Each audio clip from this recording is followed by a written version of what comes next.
ये बलूचिस्तान की सियासत क्या बलूचिस्तान के अवाम के हाथों में है या ये इस्लामाबाद से कंट्रोल हो रही हैं या जो इस्लामाबाद की वफाकी जमातें हैं वो कंट्रोल कर रही हैं? क्यों हर दफा धांधली के संगीन इल्जाम लग रहे हैं? यहाँ जो रातों रात पहले पार्टी 2018 में बनाया गया, उन्हीं को फिर सरीना होटल के बाजार में फिर नीलाम किया गया, कुछ नून लीग और कुछ पाकिस्तान पीपल्स पार्टी। इसका वजह यह है कि इस वक्त पाकिस्तान का जो खैरात का आमद है बैनुल अक़वामी इदारों से बंद हो चुका है और वाहिद इस वक्त सरमाया कुदरती वसाइल बलूचिस्तान में है। इसीलिए ये बाकायदा तौर पे रियासती ताकत के जरिए कंट्रोल किया जा रहा है। ऐसे गुमनाम लोगों को लाके जाली इलेक्शन के जरिए मुसल्लत किया जाए ताकि 5 साल तो वो असेंबली रियासत के वसाइल पे मजे करते रहे, उसके 5 साल के बाद फिर नए लोगों को लाया जाएगा। जरदारी साहब भी पहुंचे इलेक्शन से पहले, नवाज शरीफ साहब, शहबाज शरीफ साहब, आपसे भी मुलाकात हुई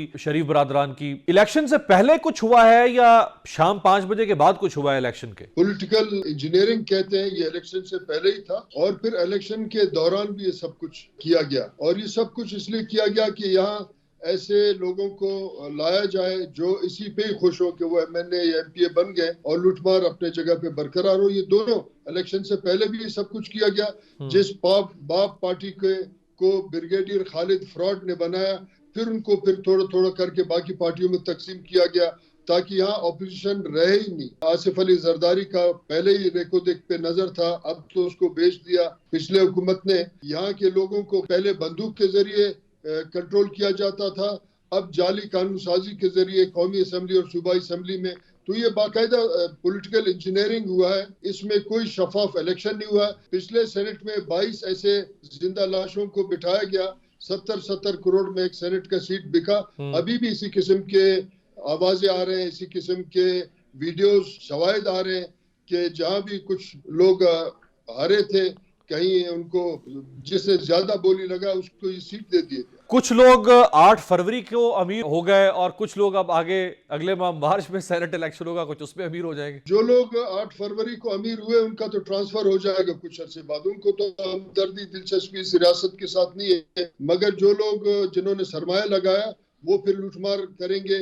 करप्शन का एक बहुत बड़ा बाजार गर्म हुआ। सीरियसली ये मैं बात बता रहा हूँ ऑन रिकॉर्ड, जिनको इलेक्टेबल करार दे के नून लीग और पीपल्स पार्टी में मुसल्लत किया गया, अगर 6 महीने उनसे रियासती मशीनरी छीन लिया जाए वो अपने घरों से नहीं निकलेंगे। इमरान खान जिस तरह से या उनकी पार्टी इल्जाम लगा रही है कि उनके साथ बहुत बड़ी धांधली हुई है, एक तो प्री इलेक्शन जो इलेक्शन इंजीनियरिंग थी उसका इल्जाम है, पर इलेक्शन के दिन शाम 6 बजे के बाद जो कुछ हुआ, आप समझते हैं कि वो उनका इल्जाम ठीक है? अगर बलूचिस्तान में ये सब कुछ हुआ है तो फिर पंजाब में भी हुआ, इस्लामाबाद में भी हुआ। जिस तरीके से एक पार्टी को उसके इंतखाबी निशान से भी महरूम रखा गया और उस पार्टी के कैंडिडेट्स को ये छोड़ा नहीं कि वो अपने पार्टी के प्लेटफॉर्म से इलेक्शन लड़े, इससे बड़ा धांधली और क्या हो सकता है? इसके लिए तो मैं सोच रहा हूँ कोई नया लफ्ज ईजाद हो। पहले ये होता था चंद अफराद किसी पोलिंग स्टेशन पे या कोई RO कोई बदकिरदार टाइप का आदमी गलत इलेक्शन कराते थे, या तो पूरा निजाम में बाकायदा गिनती के साथ किसको कितना गिनती पे लाके उन्होंने खड़ा करना, ये सब कुछ हुआ। मगर जहां अवाम का एक एंटी एस्टेब्लिशमेंट स्टैंड था, उसमें एस्टेब्लिशमेंट का टोटल जो गेम था इस वक्त तक तो धर्म बरम है। अब आगे देखते हैं कि वो जो आज़ाद अरकान है या बलूचिस्तान के सूबे में लूटमार के लिए किसको लाएंगे। मगर कोशिश यहाँ भी, नवाब असलम से आज मेरा मुलाकात हुआ, उनके पार्टी और साथियों ने कहा हम मुजाहिमत करेंगे और कोशिश करेंगे असेंबली से बाहर कोई सेटलमेंट ना हो, असेंबली के अंदर कोई हम पॉलिसी के तहत सूबा हुकूमत बनाए। मरकज में भी ये सब कुछ हो रहा है।